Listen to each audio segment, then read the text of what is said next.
Hello again, wrestling fans, and welcome to episode 4 of the WrestleDope podcast on WrestleDope.com, also live at justin.tv/WrestleDope, and you can catch us on YouTube as well at youtube.com/TheWrestleDope. All our clips are there each and every week. And not forgetting, of course, iTunes, where you can get that full 2-hour podcast each and every week with two fans talking all about wrestling, including WWE Raw, SmackDown, NXT, some Ring of Honor, Florida Championship Wrestling, and of course TNA Impact, who once again took on WWE this Monday night. Not so much of a war as of yet, but certainly Bischoff and Hogan are doing everything they can to stack the cards in their favour. Just some of the programming that we will cover tonight. Also on the programme, we're going to talk about tonight's Destination X pay-per-view. TNA are doing it live, and they've got that full card. We're going to let you know what's on it and what we think will be the standout matches, as well as our thoughts on some of the recent storylines leading into this pay-per-view. And of course, we'll have a look at the big WrestleMania card. WrestleMania 26 is not far away now. Yeah, 1 week from today, we're going to kick it for WrestleMania. So tonight will be WrestleMania-tastic. And we'll appreciate any questions you want to ask us about Mania and stuff. So, yeah, don't be shy. Send them in. Yes, indeed. To our Justin.tv live viewers, we do indeed thank you for joining us tonight. And indeed, Firesoul86, he's our first viewer tonight. And indeed, we'll speak to Firesoul and all the other viewers as they join us live. If you're listening on the podcast recorded or indeed watching on YouTube, don't forget you can join us on justin.tv/WrestleDope. That will be at 7 p.m. GMT. That will be 3 p.m. Eastern Time and 12 p.m. Pacific Standard Time. That's when you'll catch us here on justin.tv in the wrestling section. Yeah, you can check out all our previous shows too at WrestleDope.com from the podcast. Excuse me. And there's plenty to do on the website. We've got a forum there as well, so do feel free to join and discuss any wrestling-related topics that you wish to discuss. We have got so much to talk about on the program tonight. I know you've been busy. You've been watching all that programming so that many of our viewers don't have to bother, because let's be honest, sometimes it can be somewhat of a chore. Yes, it can be a big chore sometimes.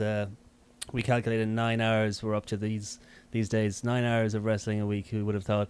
But a lot of good shows and a lot of not so good stuff from the WWE. But insane. At least it's better than having no wrestling whatsoever. Indeed, let's get straight to this week's programming, beginning with WWE Monday Night Raw. And that show this week was a good one, in my opinion. Let's go through some of what happened last week. And it started with a recap of a gauntlet match that happened the previous week, where Batista beat Cena down, followed by one big mark-out moment when Stone Cold Steve Austin entered the building. I thought it was cool to see Stone Cold back. I thought the crowd was a little bit quiet, I have to say, pop-wise, but when he got going, it was good, and good to see the beer out in full swing again. And yeah, good opening to the show. I thought Raw was great this week, actually. Yes, the music hit, and indeed, the crowd went crazy. Those pops were just ginormous. You're never going to get that with any of the current stars today yet, but Steve Austin still got it after all these years.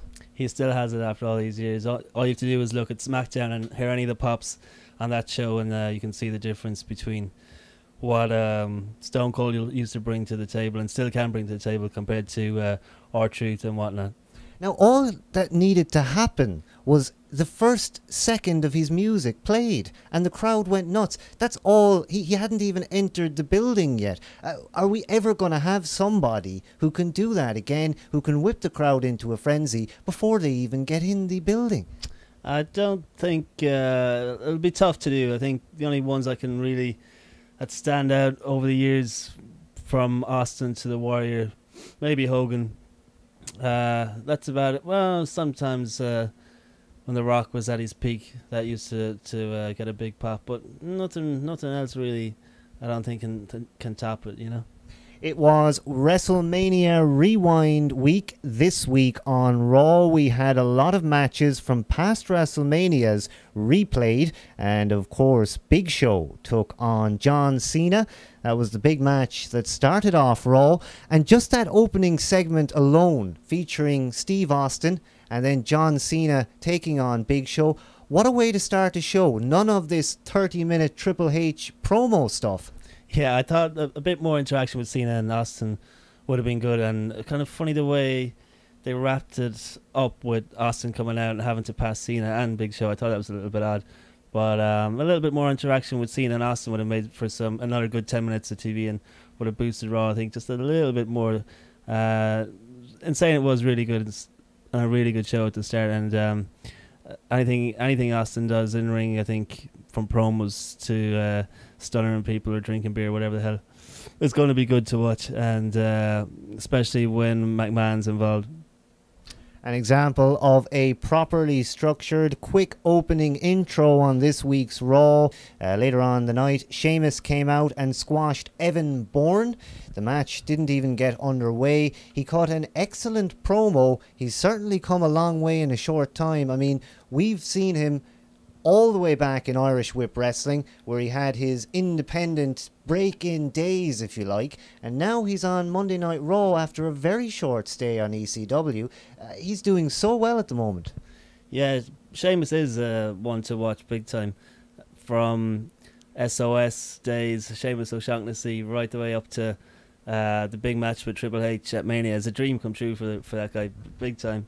And he seems to deliver across the board. I think he's kind of one to watch. He kind of gets a bad rep, and definitely gets a bad rep for the pale skin and all that, but and the whole Sheamus thing, of course. But that aside, I think Sheamus is cool, and I like watching him, and even the Dublin accent doesn't really put me off too much. But I think him and Trips is going to be good at Mania. I'm going to enjoy it.